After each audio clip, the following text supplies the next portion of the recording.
कुर्सी पे बैठने वालों को जमीन की अहमियत याद रहे, सच दिखाते हैं हम। सच का सामना में आपका एक बार फिर स्वागत है। लड़ना हम भी जानते हैं, लड़ना हम भी जानते हैं। रौनकाबाद के 2019 के जलसे में शेख आसिफ साहब ने कहा था कि मुफ्ती साहब मुझे मारने के लिए सुपारी दिए। उस वक्त मैंने ऐलानन ये बात कही थी, अलग ऐलान, कि मेरे पास अपनी सेफ्टी के लिए, सेफ्टी के लिए लाइसेंस वाला रिवॉल्वर है। जिस दिन मुझे लगेगा कि मेरे ऊपर कुछ होने वाला है तो मैं ही मार दूंगा ना।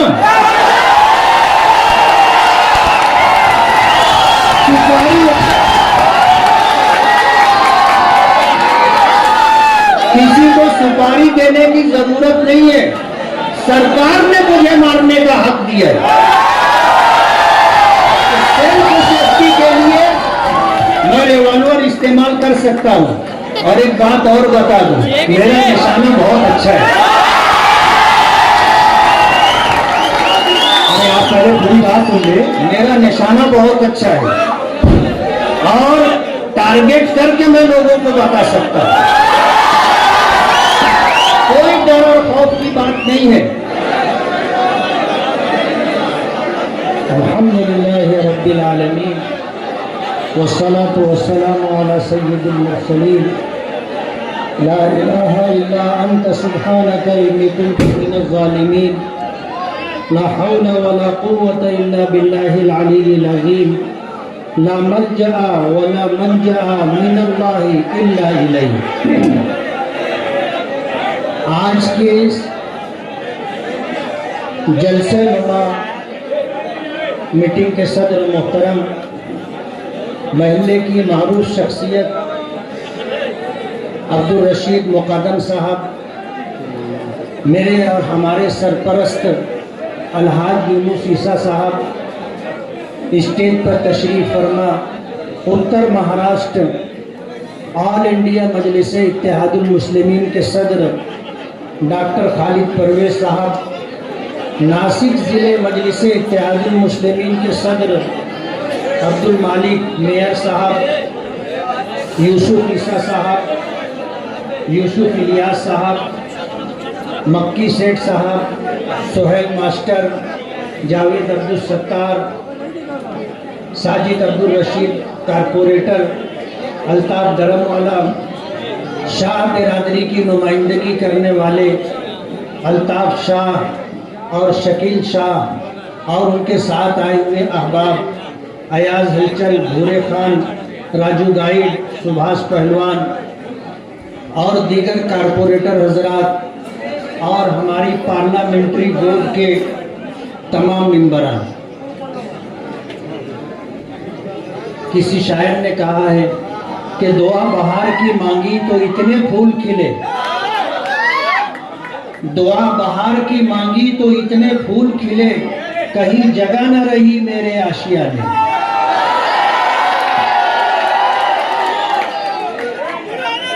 हमने मीटिंग कॉल की थी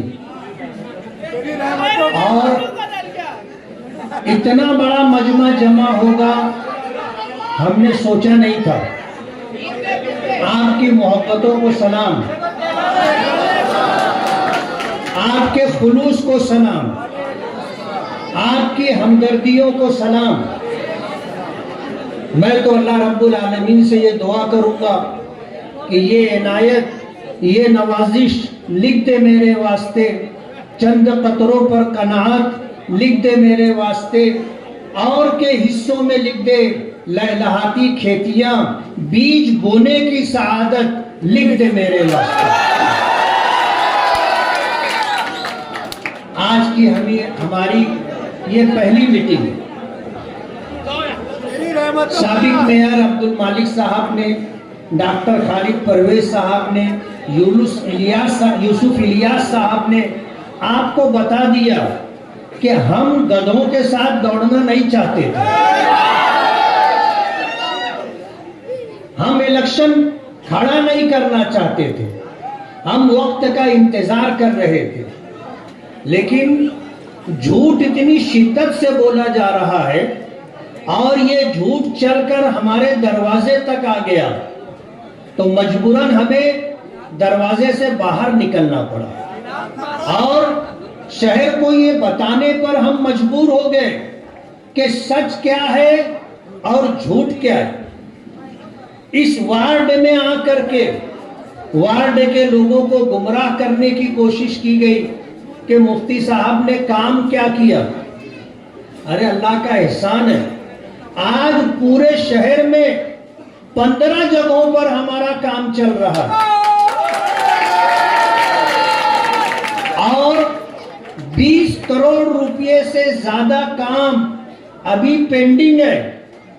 हमारे कामों को रोकने के लिए प्रशासक को इस्तेमाल करके हमारे कामों को रोका गया और अंडरग्राउंड ड्रेनेज के नाम पर जिसके वो पार्टनर हैं और जिनके लोग सुपरवाइजर करके वहां पर लगे हुए हैं, उनको 1-1 लाख रुपया महीने की तनख्वाह मिल रही है।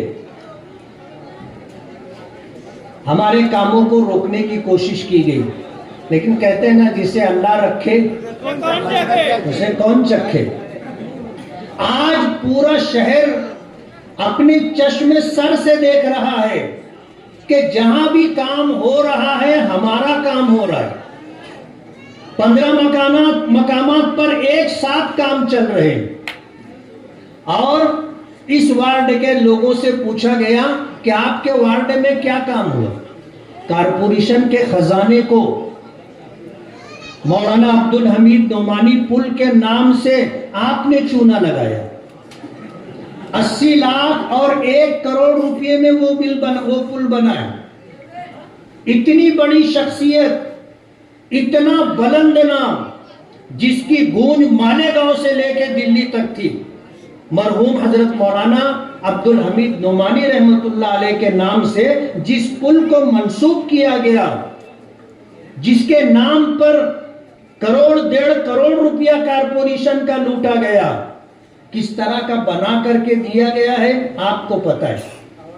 आज आपको मैं ये बताते हुए खुशी महसूस कर रहा हूं। मैं अल्लाह रब्बुल आलमीन का शुक्रगुजार हूं कि नोमानी पुल का टेंडर फिनिश हो गया है। 8 दिन की मुद्दत डाली गई है। पुल बनाने के ख्वाहिशमंद ठेकेदार टेंडर डालेंगे और कानूनी प्रोसीजर पूरा करके उस पुल को बनाने का ठेका किसको मिलता है, किस एजेंसी को मिलता है, 8 दिन में वो फाइनल हो जाएगा और इंशाअल्लाह 8 दिन के बाद हम नोमानी पुल का काम शुरू करेंगे। नोमानी पुल का बजट 7 करोड़ 67 लाख रुपया है और जैसा पुल नदी पर बन रहा है ऐसा ही बुलंदोबाला, शानदार और मिसाली पुल हम बना करके आपको देंगे। आपने हमें जिस एतमाद और भरोसे पर चुन करके दिया था, हम उस पर उतरने के लिए और खरा उतरने के लिए पूरी कोशिश करते रहे। हमने कहीं कोताही नहीं की और आपको पता होना चाहिए कि एक एमएलए का साल भर का जो फंड और निधि होती है वो 5 करोड़ रुपया होती है। ये तो आप लोगों की दुआएं थी, अल्लाह रब्बुल आलमीन का फजल शामिल हाल था। हमारे इन साथियों की, डॉक्टर खालिद परवेज हैं, उनके वालिद मोहतरम यूनुस ईसा साहब हैं, अब्दुल मालिक साबिक मेयर हैं, यूसुफ इलियास हैं और भी शख्सियतें हैं जिनका मशवरा रहा कि हम फंड ज्यादा से ज्यादा कैसे ला सकते हैं। हमने उसकी कोशिश की और अल्लाह ने हमें कामयाबी अता की। वरना 2009 से 14 तक मैं एमएलए रहा 5 साल, 2 करोड़ रुपया आमदार निधि थी। इससे 1 रुपया ज्यादा सरकार ने मुझे नहीं दिया था। उस वक्त सरकार कांग्रेस और एनसीपी की मिली जुली सरकार थी और यहां जो कांग्रेस के कर्ता धर्ता थे ये वहां जाकर के जबीसाई करते थे, मिनिस्टरों की चौखट पर नाक रगड़ते थे और उनको बताते थे कि अगर मुफ्ती साहब को आपने फंड दे दिया और तो इनका नाम होगा, हमारी पार्टी का नाम खराब हो जाएगा, इनको फंड मत दो। तो कांग्रेस के मिनिस्टरों ने हमारी 1000 जतन के बावजूद हमको फंड नहीं दिया, हमको फंड नहीं दिया। 5 साल तक हम कोशिश करते रहे। आज की मौजूदा जो सरकार, पिछले 2.5 साल जो सरकार रही महाविकास आघाड़ी की, जिसमें शिवसेना शामिल है, और आगे की ये सरकार जिसमें शिवसेना, एनसीपी और बीजेपी है, हमने वो रास्ता इख्तियार किया जिस रास्ते पर चल करके फंड मिलता है। जाहिर बात है, सरकार किसी की भी हो, कोई हमारा नहीं है, कोई हमारा हमदर्द और खैरखा नहीं है। ये सारी पार्टियां जो सेकुलर होने का दावा करती हैं, सेकुलर नहीं है। ये मुसलमानों का हमदर्द और खैरखा होने का दावा करती हैं, मुसलमानों के हमदर्द और खैरखा नहीं है। अगर ये मुसलमानों के हमदर्द और खैरखा होते तो 3000-4000 किलोमीटर के पैदल यात्रा में एक जगह तो मुसलमानों का नाम लेते। आज पार्लियामेंट इलेक्शन में जो सेकुलर होने का दावा करने वाली पार्टियां हैं, उनको अगर कामयाबी मिली है तो ये हमारे अकाबिरीन, उलमा और मुसलमानों के वोट का नतीजा है। हमने माजी के मुकाबले में पार्लियामेंट में 50% से कम वोटें दी थी। हमने इस मर्तबा टाइम्स ऑफ इंडिया की रिपोर्ट के मुताबिक 18% वोट बढ़ाई। तो मोदी जी जो कहते थे अब की बार 400 पार, वो आ गए 240 पर। हमने सिर्फ 18% वोट देने का, बढ़कर के देने का रास्ता इख्तियार किया था। और आपको मैं बता दूं, अगर मुसलमान 2% वोट और बढ़ा देता तो ये 100 पर आ जाते, 100 पर आ जाते। कल तक ये कहते थे कि हमको मुसलमानों के वोट की जरूरत नहीं है, आज इनको जरूरत पड़ गई। समझ में आ गया कि दाल आटे का भाव क्या है। इनकी 30 सीटें ऐसी हैं, 240 में से 30 सीटें ऐसी हैं जो 100 वोटों से कम से जीती। कितनी वोटों से? 100 वोटों के कम से जीती हैं। और इनकी 100 सीटें ऐसी हैं जो 1000 वोटों से कम से जीती है। मुसलमान अगर सिर्फ वोट देने पर आ जाए, सिर्फ वोट देने पर आ जाए तो हम इनका भट्टा बिठा देंगे। लेकिन दुश्वारी और बात यह है कि हम वोट देने को बेकार काम समझते। डॉक्टर खालिद परवेज साहब ने इंतहाई संजीदा बात की। ये मुल्क जमहूरी मुल्क है, इसका दस्तूर संविधान सेकुलर है, इसमें हर हिंदुस्तानी को वोट देने का अधिकार है। हम वोट देने नहीं जाते। अगर हम वोट नहीं देंगे तो ऐसे ही ऐरे गैरे नत्थु खैरे हम पर हुकूमत करते रहेंगे, जो हमें और हमारे मजहब को मिटाने के लिए कोशिश करेंगे। आपको यह तय कर लेना है कि हम हर हाल में वोट देंगे और अपने जमीर की आवाज पर वोट देंगे। आज इस शहर को जिस रुख पर ले जाने की कोशिश की जा रही है, हम इस बात का अहद कर लें कि हम उस गलत रास्ते पर शहर को नहीं जाने देंगे। जो लोग पिछले 5 साल पहले कहते थे कि मैं 20 लाख रुपए का मकरूज हूं, आज वो दावा कर रहे हैं कि हम 30 से 40 करोड़ रुपया इलेक्शन में खर्च करेंगे। और वो ऐसा समझते हैं कि मालेगांव बिकाऊ है, मालेगांव के लोग बिकाऊ हैं, मालेगांव के उलमा, मालेगांव के अइम्मा बिकाऊ हैं, हुफ्फाज बिकाऊ हैं, ये उनको खरीद लेंगे। अभी इन्होंने बिरादरी के नाम पर उलमा को और अइम्मा को जमा किया था और उनको लिफाफा देना चाहा। उन्होंने इनकार कर दिया कि हमको लिफाफा नहीं चाहिए, हम बिकने वाले लोग नहीं हैं, दुनिया की कोई ताकत हमको खरीद नहीं सकती। हम अल्लाह उसके रसूल पर ईमान रखते हैं, हम ज़मीर की आवाज पर फैसला करेंगे। उलमा और अइम्मा ने उनको ठुकरा दिया। मरहूम शेख रशीद का जुमला सब पूरे शहर को याद है कि इन इमामों से, इन मौलानाओं से मुझको घिन आती है, इनके पीछे हम नमाज नहीं पढ़ना चाहते।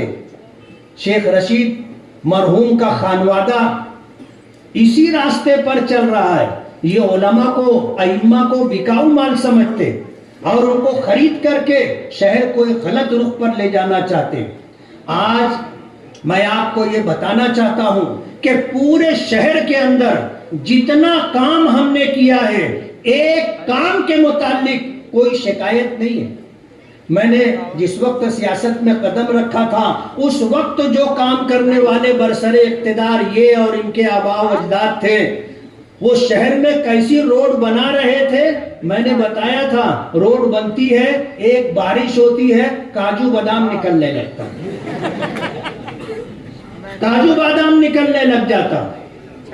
आज अल्लाह का करम है, 100 के करीब सड़कें हम बना चुके, छोटी बड़ी।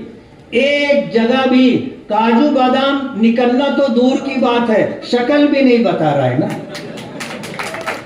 हम क्वालिटी में काम करके दे रहे हैं और इंशाअल्लाह क्वालिटी में काम करके देंगे।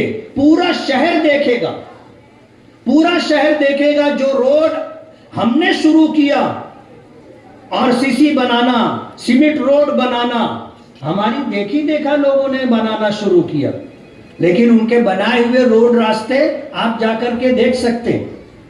हम वक्त आने पर उसकी निशानदही भी करेंगे। इस शहर के अंदर हमने जो काम किया है, ये उसकी लिस्ट है। आप बोलो तो मैं सुना दूं। हमने वॉलीबॉल ग्राउंड में 10 लाख रुपए के बजट से हॉल और गेट का काम किया है। आप जा करके देख सकते हैं। साजिद अब्दुल रशीद से आप राब्ता करेंगे, वो आपको ले जाकर के बता देंगे। गालिब नगर और झोपड़े वाली मस्जिद के पास हमने 4 गलियों में 20 लाख रुपए के बजट से सीमेंट कंक्रीट रोड का काम किया है।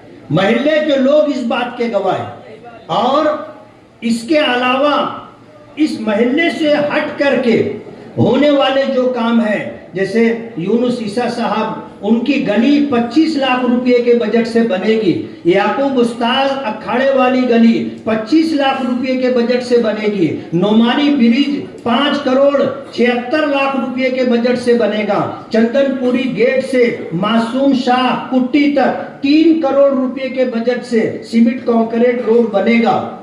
वार्ड नंबर 17 में चंदनपुरी गेट से अल्लामा इकबाल पुल तक 2.5 करोड़ रुपए के बजट से सीमेंट रोड बनेगा। वार्ड नंबर 17 में 21 लाख रुपए के बजट से लाइट और पोल का काम होगा। इंशाअल्लाह ये काम हम 2 महीने में आपको करके देंगे। काम शुरू हो जाएगा और वक्त आने पर काम भी होगा। हमने सलाम चाचा रोड पर 1 करोड़ रुपए के बजट से सीमेंट कंक्रीट रोड बना दी है। सूफिया मस्जिद वाली रोड 30 लाख रुपए के बजट से बन चुकी है। पवारवाड़ी गट नंबर 111 की 12 गलियों में 1 करोड़ के बजट से सीमेंट रोड और गटर बन रही है। पवारवाड़ी गट नंबर 116 की 8 गलियों में 60 लाख रुपए के बजट से सीमेंट रोड और गटर का काम चल रहा है। पवारवाड़ी नाहिद हज्जिन मस्जिद के पास 8 गलियों में 50 लाख रुपए के बजट से सीमेंट रोड और नाला बन रहा है। दत्ता नगर वाली गली में 1 करोड़ रुपए के बजट से, रजा चौक वाला रोड 2 करोड़ रुपए के बजट से, खलील सेठ की साइजिंग वाला रोड 30 लाख रुपए के बजट से, नया पूरा जलील दादा मिंबर वाली, बुरा मत मानना, कैसा है कि इसी नाम से पहचाने जाते हैं। मैं सिर्फ जलील बोलता तो शायद आप नहीं पहचानते। जलील मिंबर की गली, नया पूरा जलील मिंबर वाली गली 20 लाख रुपए के बजट से बन चुकी है। बराबर है जलील भाई। नया पूरा सलीम इक्का वाली गली नंबर 14 तामीरी काम चल रहा है। वार्ड नंबर 13 जाफर नगर अशफाक साहब वाली गली बन चुकी है। मौलाना उमरैन चौक के पास 1 करोड़ रुपए के बजट से गार्डन का काम मुकम्मल हो चुका है।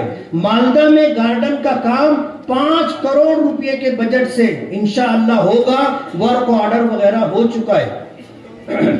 इस्लामपुरा निशात रोड 50 लाख रुपए के बजट से ये रोड बन चुका है। 15 से 20 करोड़ रुपए के बजट से इस महीने में काम शुरू है। कुछ हो गया है, कुछ होने वाला है।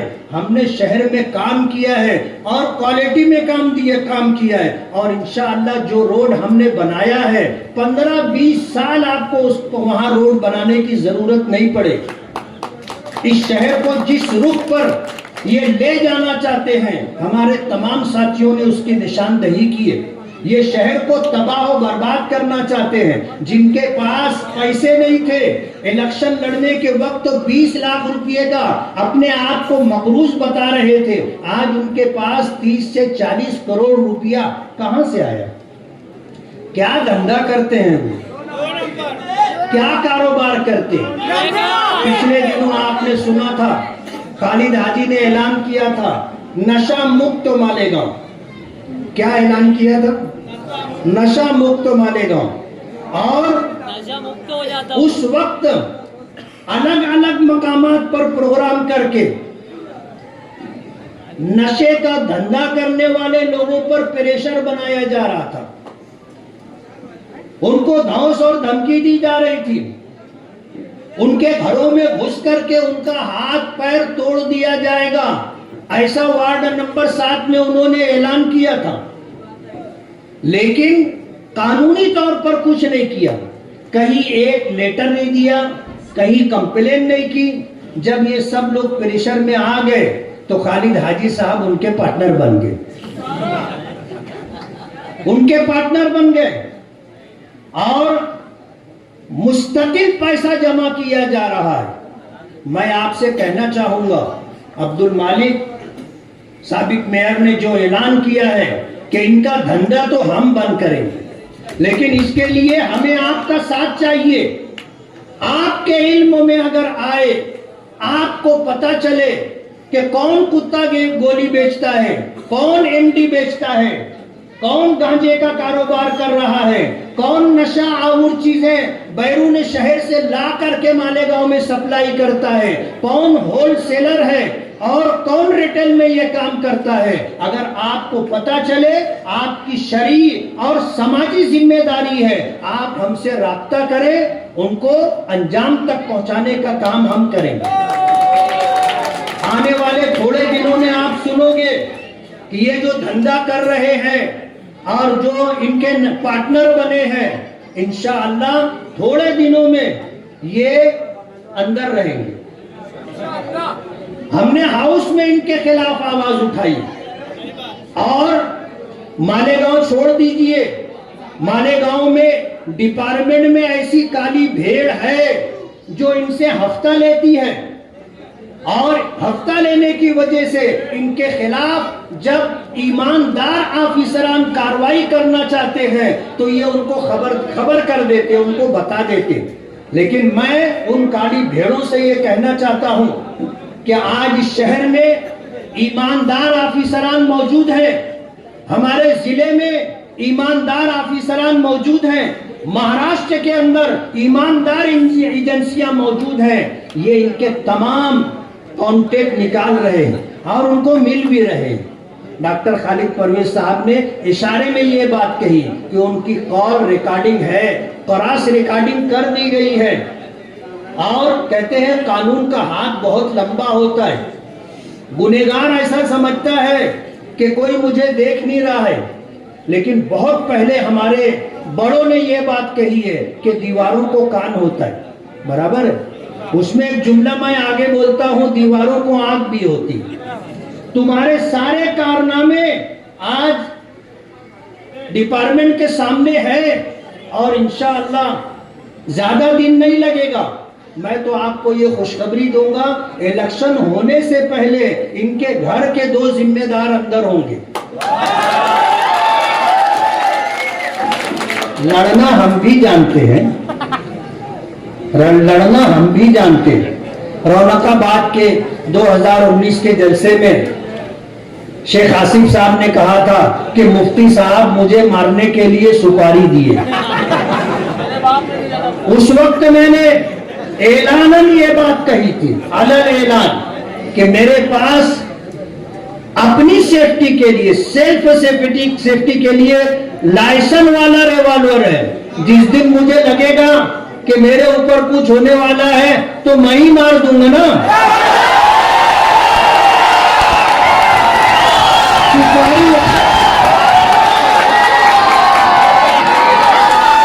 किसी को सुपारी देने की जरूरत नहीं है, सरकार ने मुझे मारने का हक दिया है। सेल्फ सेफ्टी के लिए मैं रिवॉल्वर इस्तेमाल कर सकता हूं। और एक बात और बता दूं, मेरा निशाना बहुत अच्छा है। अरे आप पहले पूरी बात सुनिए, मेरा निशाना बहुत अच्छा है और टारगेट करके मैं लोगों को बता सकता हूं। कोई डर और खौफ की बात नहीं है। अरे डरे हुए तो दो लोग हैं। जब यहाँ मीटिंग लेने आए थे तो बोल दिए कि जो लोग हैं इसमें से आधे मेरे हैं।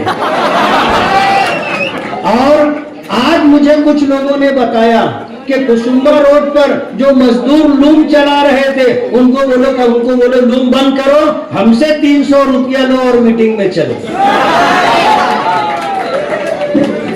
हमारे किला तैराक ग्रुप के एक दो लोगों को बुलाया गया। अगर वो मीटिंग में नहीं आते तो उनको ऐसा लगा कि यार बाद में कहीं तकलीफ ना हो, तो वो आ गए। वो किला तैराक ग्रुप का नाम इस्तेमाल किए। ये किला तैराक ग्रुप के लोग बैठे हैं, ये सब मेरे पास घर ये सब मेरे पास घर चल करके आए 70 और उन्होंने बताया कि हम किला तैराक ग्रुप में 70 मेंबर हैं और हम अलग ऐलान कहते हैं कि हम आपके साथ हैं। आपका इलेक्शन अपना इलेक्शन समझ करके, शहर का इलेक्शन समझ करके हम लड़ेंगे। यहाँ भी मीटिंग में और अलग अलग मीटिंग में वो बोलते हैं एक मौका दो। क्या बोलते हैं? एक मौका दो। अबे तुम शेख रशीद का 40 साल जश्न मना चुके। शेख रशीद साहब 2 मरतबा आमदार रहे, तुम आमदार रहे 1 मरतबा। शेख रशीद साहब मेयर रहे, तुम मेयर रह चुके। तुम्हारी अम्मा मोहतरमा मेयर रह चुकी, 2-2, 3-3 मरतबा मेयर रह चुकी। आप तो ऐसा बोल रहे हो जैसे आपने वो दरवाजा कभी देखा ही नहीं था। बोले एक बार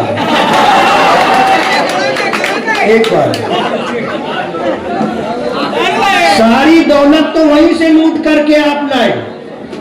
पूरे शहर को खंडहर आपने बना दिया, पानी आपने बेच डाला और साथ में ये कहा कि अगर हमारा बस चले तो ये नारू शंकर का किला भी बेच डालेंगे।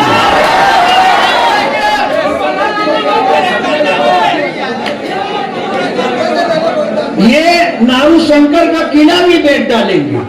अभी आपने मालिक मेयर साहब की जुबानी नीतीश राणे की बात सुनी। मैं आपको सच्चाई बताता हूं, नीतीश राणे को मालेगांव लाने वाला शेख आसिफ है और उसकी कॉल रिकॉर्डिंग दी है। कहते हैं